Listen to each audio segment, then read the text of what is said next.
जय श्री कृष्णा सर। आप सभी का मेरे चैनल पर स्वागत है। आइए सुनते हैं सोमवार की व्रत कथा। एक साहूकार था। उसके पास धन की कोई कमी नहीं थी। साहूकार के पास सभी सुख और ऐश्वर्य के साधन थे, किंतु उसको एक ही दुख था कि उसकी कोई संतान नहीं थी। दिन रात वह इसी चिंता में लगा रहता और वह पुत्र पाने के लिए हर सोमवार को भगवान चंद्रदेव और शिव जी की पूजा करता। वह व्रत रखता था। साहूकार की भोलेनाथ के प्रति ऐसी भक्ति देखकर एक बार माता पार्वती ने शिव जी से कहा, हे नाथ, ये साहूकार आपका अनन्य भक्त है और सदैव ही आपका व्रत और पूजा भक्ति भाव से किया करता है। आप कृपा करके इसकी मनोकामना को पूर्ण कीजिए। पार्वती जी के ऐसे वचन सुन भोलेनाथ बोले, हे पार्वती, यह संसार एक कर्म क्षेत्र है। यहाँ जो भी जैसा कार्य करता है उसे वैसा ही फल मिलता है। अर्थात जैसा कार्य मनुष्य करता है वैसा ही परिणाम वह भोगता है। किंतु माता पार्वती आग्रह पूर्वक बोली, हे भोलेनाथ, यह आपका अनन्य भक्त है। यदि इसको कोई भी दुख है तो आपको उसे अवश्य ही दूर करना चाहिए। यदि आप अपने भक्तों की मनोकामना पूरी नहीं करेंगे तो कोई मनुष्य आपकी भक्ति, सेवा व पूजा क्यों करेंगे। पार्वती जी के इस आग्रह को सुनकर शिव जी ने कहा, हे शिवे, इस साहूकार के कोई पुत्र नहीं है। इसी कारण यह दिन रात चिंतित व दुखी रहता है। इसके भाग्य में संतान न होने के कारण मैं इसे पुत्र का वरदान नहीं दे सकता, परंतु तुम्हारे कहने से मैं इसे पुत्र प्राप्ति के लिए वरदान देता हूँ। किंतु इसका पुत्र केवल 12 वर्ष तक ही जीवित रह सकता है। इसके बाद वह मर जाएगा। इससे अधिक मैं इस साहूकार के लिए कुछ नहीं कर सकता। यह सब बातें साहूकार भी सुन रहा था।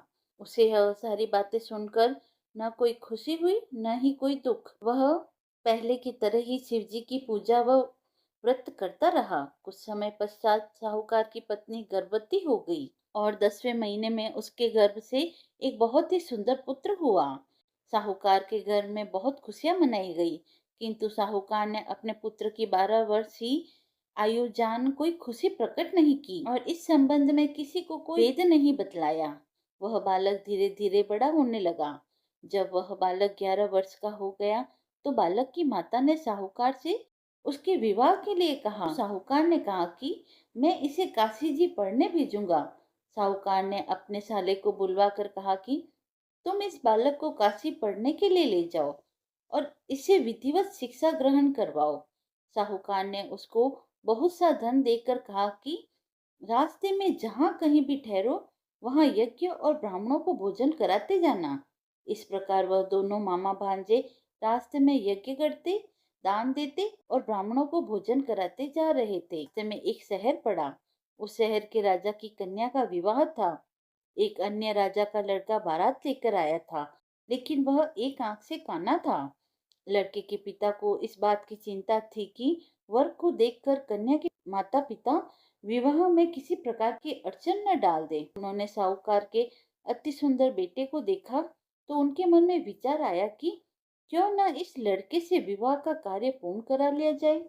यह विचार कर उसने लड़के और उसके मामा से कहा कि यदि आप फेरे व कन्यादान का कार्य पूर्ण करा देंगे तो आपकी बड़ी कृपा होगी और हम आपको बहुत सारा धन देंगे। साहूकार के लड़के और मामा ने इस बात को स्वीकार कर लिया। विवाह का काम भली प्रकार से पूरा हो गया। जब वह लड़का जाने लगा तो उसने चुपके से राजकुमारी की चुंडी पर लिख दिया कि तेरा विवाह मेरे साथ हुआ है, लेकिन जिसके साथ तुझे भेजेंगे वह एक आंख से काना है। मैं काशी जी जा रहा हूँ। राजकुमारी ने जब इस प्रकार लिखा पाया तो उसने कान्हे राजकुमार के साथ जाने से इनकार कर दिया और कहा कि यह मेरा पति नहीं है। मेरा विवाह जिसके साथ हुआ है वह काशी जी गया है। राजकुमारी के पिता ने यह सब सुना तो उसने अपनी कन्या को विदा करने से इनकार कर दिया। बारात वापस चली गई। उधर साहूकार का लड़का और उसका मामा काशी जी पहुंचे, जहां लड़के ने पढ़ना शुरू किया और अपना अतिरिक्त समय मामा भांजे यज्ञ दान आदि में व्यतीत करने लगे। इस प्रकार कई महीने बीत गए। जब लड़का 12 वर्ष का हुआ, लड़के के मामा ने यज्ञ का आयोजन कर रखा था। अचानक ही लड़के की तबीयत खराब हो गई। लड़के से मामा ने कहा कि अंदर जाकर सो जाओ। लड़का अंदर जाकर सो गया। थोड़ी देर पश्चात लड़का मर गया। जब लड़के के मामा ने देखा कि वह मर गया है तो वह बहुत दुखी हुआ। उसने सोचा कि मैं पहले यज्ञ पूरा कर लूं, तब कुछ सोचूंगा। लड़के के मामा ने यज्ञ पूरा किया और फिर रोना प्रारंभ कर दिया। वह बहुत जोर जोर से रोने लगा। संयोगवश शिव जी व पार्वती उधर से जा रहे थे। पार्वती ने भगवान भोलेनाथ जी से कहा, हे नाथ, कोई दुखी व्यक्ति रो रहा है, उसके कष्टों को दूर कर दो। और पार्वती जी वहां पहुंचे तो उन्होंने देखा वहां पर एक लड़का मरा हुआ पड़ा है। तो पार्वती जी ने देखते ही लड़के को पहचान लिया। पार्वती जी ने लड़के के मरने का कारण पूछा तो भोलेनाथ ने बताया, हे गौरी, इस लड़के की आयु इतनी ही थी, यह अपनी आयु पूरी कर चुका। तब पार्वती जी ने विनम्रता से कहा, महाराज, कृपा करके आप इस लड़के को जीवित कर दीजिए, नहीं तो इसके माता पिता इसके वियोग में तड़प तड़प कर अपनी जान दे देंगे। माता पार्वती की बात सुनकर शिव जी ने लड़के को पुनः जीवित कर दिया। शिव जी की कृपा से लड़का जीवित हो गया। शिव शंकर व पार्वती जी शिव धाम को चले गए। शिक्षा पूरी होने पर लड़का और उसका मामा पहले की तरह यज्ञ करते, ब्राह्मणों को भोजन तथा दक्षिणा देते हुए अपने घर की ओर चल दिए। रास्ते में दोनों उसी शहर में आए जहाँ पर उस लड़की की शादी हुई थी। वहां पहुंचकर दोनों ने यज्ञ करना शुरू कर दिया।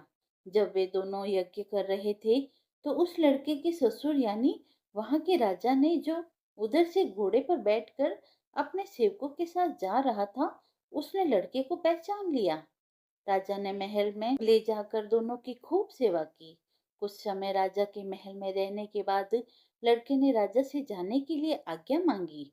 राजा ने अपनी लड़की को लड़के के साथ विदा किया और साथ ही बहुत सा धन व दास दासियां भी भेजी। जब वे अपने शहर में आए तो लड़के के मामा ने कहा, पहले मैं तुम्हारे माता पिता को तुम्हारे आने की खबर सुना आता हूँ, तब तक तुम पत्नी सहित यहाँ आराम करो। ऐसा कहकर लड़के का मामा साहूकार को अपने पुत्र के आने की खबर देने के लिए चला गया। घर आकर उसने देखा कि उसके बहन और बहनोई छत पर बैठे हैं और उन्होंने यह प्रण कर रखा है कि यदि उनका बेटा जीवित लौट आया तो वह छत से नीचे उतर आएंगे, नहीं तो छत से कूदकर अपने प्राण त्याग देंगे। लड़के के मामा ने जब यह समाचार उन्हें सुनाया कि उनका लड़का जीवित लौट आया है तो उन्हें विश्वास नहीं हुआ। तब लड़के के मामा ने शपथ खाकर कहा कि आपका पुत्र अपनी स्त्री और बहुत से धन और दास दासियों सहित घर आया है।